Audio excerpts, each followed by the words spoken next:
آپ کو نیا سال مبارک ہو۔ آج جو سال ختم ہو رہا ہے اس میں ہمیں بہت سی مشکلات کا سامنا کرنا پڑا ہے۔ ایک تباہ کن سیلاب نے لاکھوں لوگوں کو بے گھر کر دیا، ہم نے قیمتی جانیں گنوائیں، گاؤں قصبے شہر زیر آب آ گئے، فصلیں ضائع ہوئیں۔ ہماری قوم نے موسمی تبدیلی کی وجہ سے رونما ہونے والی اس آفت کا ہمت اور حکمت عملی سے مقابلہ کیا۔ بین الاقوامی برادری نے ہمارا ہاتھ بٹایا۔ میں اس موقع پر امریکہ کی حکومت، عوام اور بالخصوص پاکستانی امریکی کمیونٹی کا شکریہ ادا کرنا چاہتا ہوں، جو مشکل کی اس گھڑی میں ہمارے ساتھ کھڑے رہے اور ہر طرح سے ہماری مدد کی۔ ہم مل کر کوشش کریں گے کہ آنے والا سال پاکستان کے لیے کامیابی کا سال ہو۔ ہمارے ارادے مضبوط ہیں اور ہمیں اپنے لوگوں کی صلاحیتوں پر پورا اعتماد ہے۔ آنے والے سال میں ہم پاکستان امریکہ تعلقات کو مضبوط کرنے کی کوششیں جاری رکھیں گے۔ 2022 میں صحت، تعلیم، تجارت اور ٹیکنالوجی کے شعبوں میں ہمارا تعاون بڑھا۔ 2023 میں ہم اسے مزید فروغ دیں گے۔ اس سلسلے میں آپ کی مدد بے حد ضروری ہے۔ خدا کرے کہ یہ نیا سال آپ کے لیے خوشی اور کامیابی کے نئے دروازے کھولے۔ نیا سال مبارک ہو۔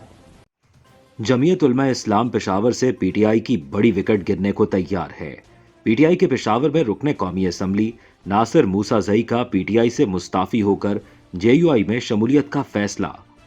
جمعیت علماء اسلام کے صوبائی امیر سینیٹر مولانا عطاء الرحمان کی ناصر موسیٰ زئی سے ملاقات ہوئی ہے۔ مولانا عطاء الرحمان نے ناصر موسیٰ زئی کو جے یو آئی میں شمولیت کی دعوت دے دی۔ ناصر موسیٰ زئی نے سینیٹر مولانا عطاء الرحمان کی دعوت قبول کر لی ہے، جبکہ ناصر موسیٰ زئی آئندہ ہفتے مولانا فضل الرحمان کی موجودگی میں جے یو آئی میں شامل ہو جائیں گے۔ پاکستان میں ایک بار پھر گندم اور آٹے کی قیمتوں میں اضافے کا رجحان دیکھنے میں آ رہا ہے۔ ملک بھر میں آٹے کی قیمتیں روز بروز بڑھ رہی ہیں اور اس سے لوگ متاثر بھی ہو رہے ہیں۔ ادارہ شماریات کے مطابق دسمبر کے آخری ہفتے میں آٹے کی قیمت میں تقریباً 3%، 2.81% تک اضافہ ریکارڈ کیا گیا ہے، جس کا صاف مطلب یہ ہے کہ رواں ہفتے میں آٹے کے 20 کلو کے تھیلے کی قیمت میں کم از کم 200 روپے کا اضافہ ہو چکا ہے۔ وفاقی حکومت نے اس حوالے سے معاملہ صوبوں پر ڈال دیا ہے کہ یہ مسئلہ یا بحران ملز ایسوسی ایشنز اور صوبائی حکومتوں کا پیدا کرتا ہے۔ حکومت کے مطابق آٹے کے ذخیرے اور فلور ملز کو فراہمی سمیت اس کی قیمتیں مقرر کرنا بھی صوبائی حکومتوں کے دائرہ اختیار میں آتا ہے۔ وزیر اعظم شہباز شریف کی کابینہ میں شامل وفاقی وزراء اور فلور ملز ایسوسی ایشنز کے نمائندوں سے اس معاملے پر جب بات کی گئی اور اس بحران کو سمجھنے کی کوشش کی کہ آخر اس مسئلے کا حل کیسے نکالا جائے، اس بحران کو سمجھنے سے قبل یہ ذہن میں رہے کہ وزیر اعظم شہباز شریف کی زیر صدارت رواں برس مئی میں ایک اجلاس ہوا جس میں ملک میں گندم کی پیداوار، موجودہ ذخائر اور صوبائی اور قومی سطح پر کھپت جیسے معاملات زیر غور آئے۔ اس اجلاس میں رواں برس گندم کے مجموعی پیداوار کا ہدف 2.29 کروڑ میٹرک ٹن لگایا گیا تھا، جبکہ متوقع پیداوار 2.26 کروڑ میٹرک ٹن تک ہوگی۔ گندم کی ملکی سطح پر مجموعی کھپت کا تخمینہ 3 کروڑ میٹرک ٹن لگایا گیا۔ وزیر اعظم کی زیر صدارت اس اجلاس کو بتایا گیا کہ گندم کی حکومتی سطح پر خریداری کے حوالے سے پنجاب نے 91.66%، سندھ نے 49.68%، بلوچستان نے 15.29% ہدف حاصل کر لیا ہے۔ چیئرمین آل پاکستان فلور ملز ایسوسی ایشن عاصم رضا نے اس حوالے سے بات کرتے ہوئے کہا کہ حکومت 2300 روپے فی من پر آٹا دے رہی ہے۔ 20 کلو آٹا 1295 کا مل رہا ہے، لیکن سرکاری نرخ میں تو فرق نہیں ہے، لیکن 15 کلو میں پرائیویٹ گندم کی قیمت میں اضافہ ہو رہا ہے۔ ان کے مطابق آج سے صرف 10 دن پہلے گندم فی من 3300 روپے میں مل رہی تھی اور آج یہ نرخ 4350 تک پہنچ چکا ہے۔ انہوں نے کہا کہ سرکاری اجرا جو ملز کو ہو رہا ہے وہ کم ہے۔ مثال کے طور پر بلوچستان گندم دے ہی نہیں رہا، سندھ 2.25 لاکھ ٹن تک ماہانہ گندم دے رہا ہے، حالانکہ سندھ کو 2.25 لاکھ ٹن ایشو کرنا چاہیے۔ ان کے مطابق پنجاب میں ان دنوں میں 30,000 ٹن ایشو کیا جاتا رہا ہے، آج 21,500 ٹن ایشو کیا جا رہا ہے۔ خیبر پختونخوا میں 7,000 ٹن ایشو ہوتا ہے، آج 5,000 ٹن ایشو ہو رہا ہے۔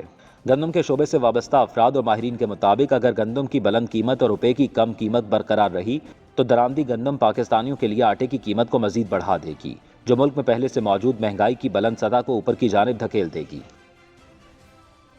کیا آپ کسی ایسے فرد سے واقف ہیں جس کی سالگرہ 30 فروری کو ہو؟ 31 ستمبر کے بارے میں کیا خیال ہے، یا 31 نومبر؟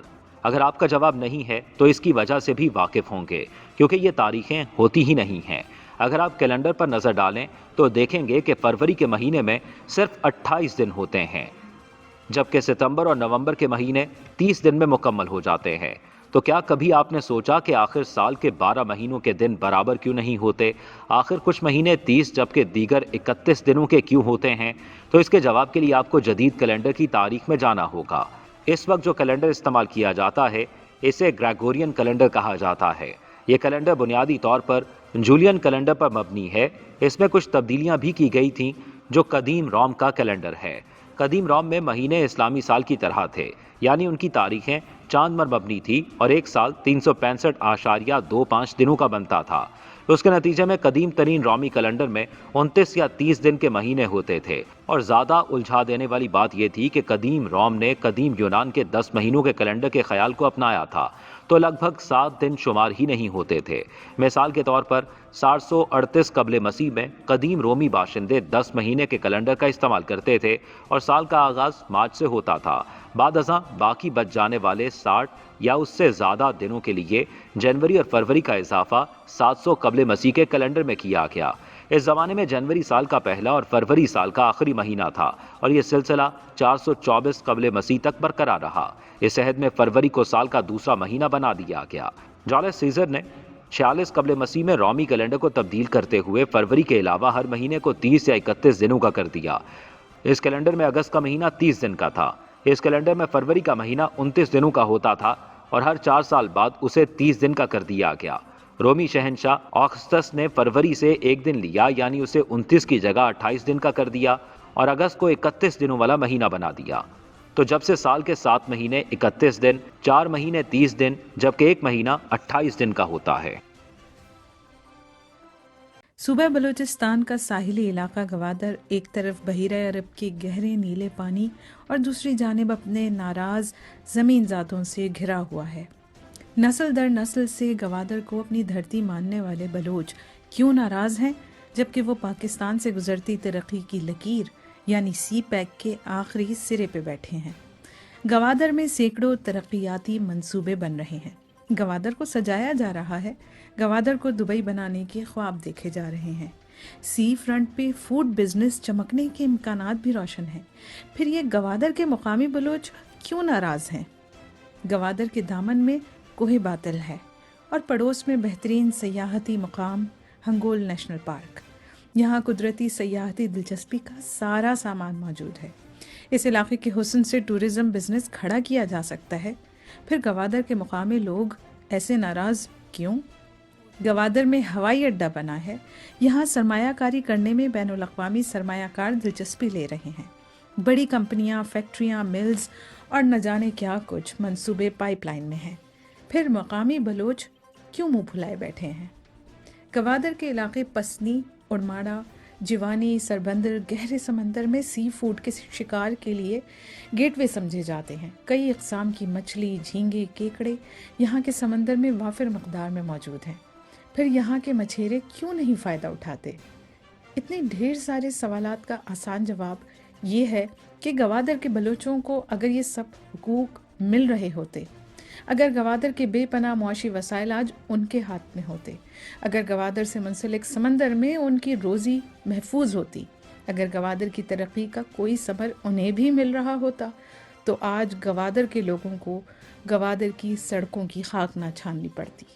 گزشتہ 1.5 برس سے وقتاً فوقتاً یہ گوادر کو حق دو تحریک کئی ماہ سے سڑکیں بلاک کر کے بیٹھ چکی ہے، لیکن بے سود۔ رواں برس کا آخری ماہ حق دو تحریک کے لیے تنگ آمد بجنگ آمد نوعیت کا رہا۔ سوشل میڈیا پر گوادر کے مقامی افراد کی حق دو تحریک کی ایک تازہ تصویر نظر سے گزری۔ حق دو تحریک کے مرکزی رہنما مولانا ہدایت الرحمان 7 کھڑے کارکن مسلح نظر آئے۔ کسی کا طنزیہ کمنٹ یہ تھا کہ مولانا کا دعویٰ تھا کہ یہ تحریک تو پرامن ہے، تو پھر آج کیا ہوا؟ یعنی ہم آسان لفظوں میں اپنے سوال کو یوں بھی پوچھ سکتے ہیں کہ کیا گوادر کے بلوچ بھی ناراض ہو گئے؟ گوادر کے مقامی لوگ کوئی آج کے ناراض نہیں، خیر سے ریاست نے بڑی تگ و دو کے بعد انہیں ناراض کیا ہے۔ انہیں ناراض ہوئے بھی اب عرصہ ہو چکا۔ جب وفاق گوادر پہ اپنا حق جتانے پہنچا، گوادر کے قدیم رہائشی بستی کے باسی ناراض ہوئے، کیونکہ یہ علاقہ آج بھی بجلی، گیس اور پانی کی بنیادی سہولیات سے محروم ہے۔ جب جب گوادر کے پانیوں میں جہازی سائز کے بڑے ٹرالر آبی حیات کا شکار کرتے ہیں، اپنا خزانہ اپنی آنکھوں کے سامنے لٹتا دیکھ کر گوادر والے سیخ پا ہو جاتے ہیں۔ اور کیوں نہ ہو، اسی آبی حیات سے ان کا روزگار جڑا تھا۔ جب کبھی ایران سے روزمرہ اجناس کی تجارت کرنے والی مال بردار گاڑی کو بارڈر پر روکا جاتا ہے، روکنے کے بہانے لوٹا جاتا ہے، تو گوادر والے ناراض ہو جاتے ہیں، کیونکہ یہ بھی ان کا روزگار ہے۔ حکومت جس تجارت کو غیر قانونی کہتی ہے وہ برسوں سے ہو رہی ہے، پھر بھی کوئی مؤثر بزنس ٹریک زیر غور نہیں۔ اس خوش قسمتی سے مالا مال علاقے کے بدقسمت لوگ جب اپنے ہی علاقے میں نقل و حرکت کرتے ہیں اور انہیں جگہ جگہ سیکیورٹی چیک پوسٹوں پر روک کر شناخت بتانی پڑتی ہے، تب یہ ناراض ہوتے ہیں۔ حق دو تحریک مولانا ہدایت الرحمان کی قیادت میں گزشتہ 2 ماہ سے سڑک پر دھرنا دیے بیٹھی تھی۔ یہ سب غصے میں تھے، انہیں غصہ ان وعدوں پر بھی تھا جو حق دو تحریک سے حکومت بلوچستان نے گزشتہ دھرنے کے دوران کیے تھے اور محض سبز باغ ثابت ہوئے۔ انہیں یقین دلایا گیا تھا کہ بلوچستان کی ساحلی پٹی پہ موجود ٹرالر مافیا کو قابو کیا جائے گا، لیکن یہ وعدہ بھی پورا نہ ہوا۔ مولانا ہدایت الرحمان کو اگر ایک طرف گوادر کے عوام کی حمایت حاصل ہے تو دوسری جانب وہ دباؤ بھی ہے جو فرنٹ لائن کارکنوں کا ہوتا ہے۔ مولانا لاکھ پرامن تحریک کی کوشش کر لیں، مگر ان کی تحریک کے مطالبات ایسے نہیں کہ برسوں سے بیٹھی حکمراں، بزنس اور سیکیورٹی اشرافیہ ہنسی خوشی مان لے گی۔ اب تک تحریک کے لگ بھگ 100 کارکن گرفتار ہیں۔ کچھ مزید رد عمل کے لیے بھی تحریک کو تیار رہنا ہوگا۔ اب یہ ریاست پاکستان، سی پیک اتھارٹی، حکومت بلوچستان اور بلوچستان میں موجود سیکیورٹی کے اداروں کو فیصلہ کرنا ہے کہ آیا گوادر کے سپوتوں کو مزید ناراض رکھنا ہے، ان کی ناراضگی کی وجہ بننے والے مسائل کا حل ڈھونڈنا ہے، یا پھر حق دو تحریک کو یا حق دو تحریک میں موجود جذباتی کارکنوں کو مزید مشتعل کرنا ہے۔ تکلیف تو ہوگی، مگر بلوچستان کی خاطر اور سی پیک کے صدقے گوادر والوں کے ساتھ بیٹھنا تو پڑے گا، انہیں سننا تو پڑے گا، اور بارگیننگ کے ساتھ ہی صحیح ان کی ماننی بھی پڑے گی۔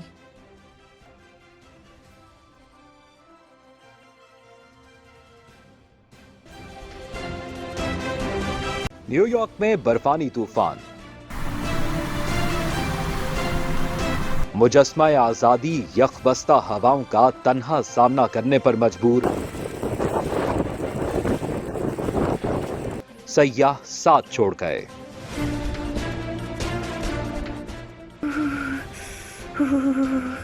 قسم سے بہت سردی ہے۔ لاہوری چلی پر آئیں، سردیوں کے کھابے کھائیں۔ فرائی فش، گرما گرم پائے، haleem, chicken corn soup, biryani, nihari, mutton pulao, ٹکے، کباب، گاجر کا حلوہ، کشمیری چائے۔ 1026 Coney Island Avenue, Brooklyn, New York, 7188591400۔ قسم سے بہت سردی ہے۔ لاہوری چلی پر آئیں، سردیوں کے کھابے کھائیں۔